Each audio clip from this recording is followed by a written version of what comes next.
Today we're back in Warhammer 3, and the High Elves are glittering here in the desert sun, ready to face off against the Tomb Kings on their home turf. This one is from Lenorm via Discord. He's facing off against John FB. I believe this was from the Vermin League game, or Vermin League tournament game, I'm not sure exactly. But anyway, we've got Alariel in the air with an Arcane Phoenix. Staunch line of spearmen up front with Lothar and Seaguard to back them up. Triple Phoenix Guard and a single unit of regular archers. No cavalry. Yeah, no mass besides the leadership there. On the Tomb King side, we've got some monsters already diving in. Looks like the Camarine War Sphinx for anti-infantry. Sphinx of Usek for anti-large. That's the Regiment of Renown Necro Sphinx, of course. Grand Hierophant Kotep also on foot. Wow, yes, okay. He's got Incantation of Cursed Blades, Incantation of Protection, and the Sandstorm as well. We've got a whole bunch of Nehekar warriors with their extra little bit of anti-infantry. Helps get through that martial prowess. Yeah, a whole lot of Nehekar warriors, 5 of them, plus the Kepler Guard. Regiment of Renown Tomb Guard in the center, and then some horsemen and Nehekar horsemen, skeleton horsemen scattered around the flanks as well. Camarine War Sphinx gonna risky dive just straight in here and start to do some disruption. This is one thing.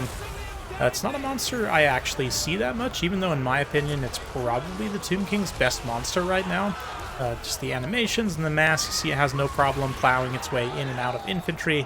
Does a great job of disrupting and even trading against anti-large infantry. As long as it has support, it'll do fairly well. You see the Sphinx of Usek doing a little bit less well. It is fighting Phoenix Guard, granted, but a little bit of Sandstorm there should be able to do some AoE damage to them. Kotep's, I don't know, in this situation, arguably Lore of Death is just much safer, right? With taking Arcan with the summons and Fate of Buna, or even Purple Sun actually is probably okay in this situation, but Kotep's definitely a fun pick. It can potentially kind of troll your opponent's ability to cast abilities. Here, it's no problem as the Star of Avalorn comes out to heal those Phoenix Guard, as they've already taken pretty considerable damage. Take a nice wide look here. The Tomb Kings are just kind of fighting on all fronts, getting some of their Nehekar warriors around. They went a little bit out wide, but now getting them properly in the fight, especially into those Lothar and Seaguard, will be a very cost-effective trade for them. A little bit of Incantation of Cursed Blades as well. So that'll be a nice situation for the skeletons, if they can catch them. It should be said, Lothar and Seaguard fast enough to mostly actually get away there. So a little bit of a loss of that Cursed Blades, but that's okay. Arcane Phoenix and Alariel are going to come try and snipe Kotep, but because he's on foot, he's going to be a pretty small target to actually hit. He will take some hits here, but he'll try and get out of there, as will the Necrotect. But yeah, Camarine War Sphinx doing a good job of cycle charging. The Sphinx of Usek unfortunately doesn't have a lot of great targets. What it probably should do as much as possible is try and just like mirror Alariel. Whoa, something is bugging out heavily there from the Kepler Guard.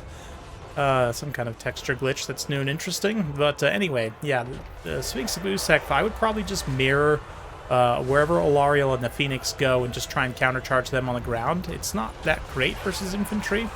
So like here, charging into these Lothar and Seaguard is actually going to be surprisingly ineffective given the cost. I mean, it is specifically built as an anti-large monster. It doesn't even do that great against cavalry blobs these days, it feels like. But against infantry, it is pretty poor overall. Unlike this guy, which, sweet, beautiful little playful kitty, just loves to bat around high elves like they're chew toys, because let's be honest, when you're a giant stone cat, they are just little chew toys, little squishy, pointy-headed chew toys. Ryder Rohan somewhere is just fuming, absolutely fuming right now, just in shambles. But anyway, yeah, we're going to see a little bit of Earthblood there, that blinded effect from the Necrotect. Necrotect's honestly one of the strongest items in the game, probably just having passive blind. It's essentially like having passive enfeebling foe. Significant melee nerf. You'll see these Phoenix Guard down to 23-29, so I mean they're getting out traded by Kepler Guard and Nehekar warriors, no problem with the low stat lines. So Necrotech definitely, again, another kind of tool to help fight this higher tier infantry in this particular build. So definitely has a lot going for it. Kotep's also relatively cheap, and again, if he's spamming stuff, he can increase his opponent's ability cooldowns, which you can actually time it with an ability that has a long cast time. Like if you see your opponent's, I don't know, most of Alariel's abilities are either instant cast or, yeah, everything she has here is instant cast or very short cast time. So it's going to be hard to actually do an interrupt, but it is possible if you see something with a much longer cast time, technically. And it's very tricky to pull off in practice. But anyway, yeah, Alariel's holding pretty firm. Doing just fine on HP, as is the Phoenix. Same cannot necessarily be said of the Tomb King single entities. The Khemri Dwarf Sphinx doing mostly fine, but Sphinx of Usek has definitely just been taking a beating this entire time.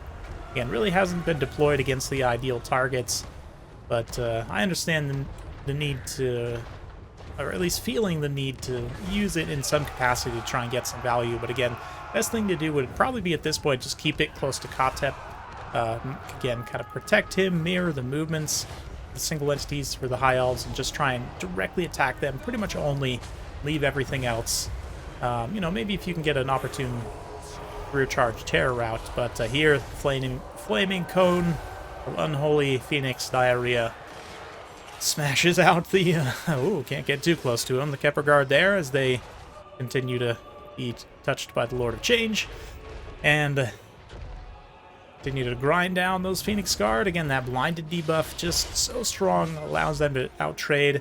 Khemri Dwarf Sphinx getting in there, mass and charge animations make it relatively immune to taking damage from such a tattered unit, but it's going to be basically up to the Phoenix and Alariel to see if they can win against the single entities. I don't know, the Phoenix Guard might be a little bit of help here, but the Phoenix itself and Alariel definitely will want to stick together and cycle charge as much as possible, not get caught out. The Sphinx of Usek in particular, obviously quite dangerous to them, but a little bit of Earthblood. There are some Phoenix Guard models here remaining, and it manages to catch these Lothran Sea Guard also. So balance of power-wise, it actually is holding pretty much even, just because High Elf single entities are so healthy, and especially if Kotep gets sniped here, it's going to be potentially quite dangerous. The Tomb King's Construct's leadership isn't spectacular. It's decent for undead units, certainly, but like Sphinx of Usek with only 65s. And again, for an undead unit, that's quite a bit, but with the loss of Kotep, they could potentially run into some issues where they lose, you know, a couple hundred extra HP due to crumbling, and that would help High Elves kind of wear through them in this end phase. But we'll probably fast forward a little bit as this late game grind goes on. The Tomb Kings are going to stay all together, which is definitely the right call, but doesn't help Kotep. He still manages to just take a couple of hits there. It's all it takes to send him into crumbling, and Kotep goes down. Now it's going to be up to these other single entities to try and fight to survive. Phoenix Scar did come back from rout, at least in reasonable numbers. There's 30 unit models in this particular unit, and together with the Phoenix and Alariel, they're able to do a lot of damage and start to drag down the Sphinx of Usek here. It's finally kind of fighting and trading against the units which it should have been fighting the whole time, but due to the fact it's exhausted and the Arcane Phoenix and Alariel both have so much HP left to give, it ends up losing out pretty horribly. And, I mean, final value on this thing, barely 1100, so yeah, this is probably one of the worst monsters in the game right now, in my personal opinion. Situationally, it can be very good if it's fighting the right opponent, but just for how expensive it is, you really would like to get more out of it. Phoenix AoE attack there, trying to vanquish the glitching of those Kepler Guard, does some really nice AoE damage, and suddenly things swing on the balance of power, at least in the High Elves' direction. Today's Sphinx of Usek is down, Kotep's down. It's just the Necrotect and the War Sphinx left at this point, because Alariel, the Phoenix, have so much HP left. It's going to be incredibly difficult for these ground lads to win. Although, I don't know, maybe with the Embraces of the Sun, the Necrotect can apply that debuff. Although he is weak to fire damage, it should be said, so we definitely get KO'd pretty hard by the Arcane Phoenix. Even just as it is, 50 armor, only 30 melee defense. It's going to take damage from Alariel's high charge Eagle. Oh yeah, it's in the end, ends up being incredibly close. But High Elves definitely having a significant advantage here. A little bit more healing from Alariel. She's A little bit of Winds of Magic left in the tank, and yeah, I mean, her healing cap is approaching. Definitely takes some pretty serious damage. 2v1 versus the Necrotect. Gets hit a few times by like the War Sphinx and stuff, but the Tomb Kings just don't quite have enough HP to finish this fight off. And ends up going just barely to the High Elves. We can have those Tomb Guard. Please stop glitching. I don't know what's going on there, but anyway. Yeah, with the War Sphinx now facing Crumbling, it's only a matter of time. I mean, Phoenix does kind of get caught on the ground a little bit there by the Horseman, but all it takes is a swipe from Alariel to the Necrotect, and things are truly finished. So very well played, Lenorm. Very fun one for sure.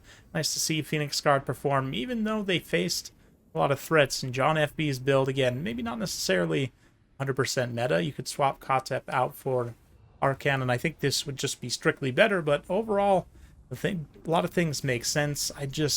Yeah, man, the Sphinx of Usak, just honestly terrible. And if you swap this thing just 1-to-1 in this build out for a Camarine War Sphinx, the anti-infantry one, you're going to open up some extra funds to bring a few extra support, like spears or whatever else you might need, and then you get another strong anti-infantry piece, which is going to perform much better. Again, in a situation like this, you can't guarantee always that High Elves are going to go with full infantry spam build, but even against cavalry, or even as we saw in the end there against other large units, the Camarine War Sphinx can perform just fine. But anyway, hopefully you guys enjoyed watching that. If you do like this sort of content, be sure to like, subscribe, hit that bell notification. Every time I upload a new video, you'll be notified. Thanks again. We'll see you next time.